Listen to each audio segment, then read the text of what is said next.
Ito yung guide kung paano natin papalitan yung wiper blade sa likod ng ating Toyota Fortuner. Ang una nating gagawin, itaas lang itong plastic cover sa base ng wiper arm.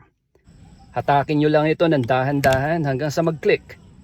Ginagawa ito para mas maiangat natin yung mismong braso ng wiper. Next move natin ay iangat ang wiper arm palayo sa salamin. Para matanggal ang lumang blade, islant o itagilid nyo lang ito ng konti at hilahin palabas. Ito yung luma versus sa bago nating ikakabit. Dapat parehas yung haba at yung kabitan bago nyo bilhin. Marami namang nabibiling mga ganito sa auto supply, sa online at sa DIY. Ngayon, ilalagay na natin yung bagong blade sa slot ng wiper arm. Itulak nyo lang ito hanggang sa marinig nyo na yung click. Ibig kasing sabihin nun nakalock na siya. Ibalik na natin sa dati ang wiper arm. Lock yung plastic cover. Tapos na.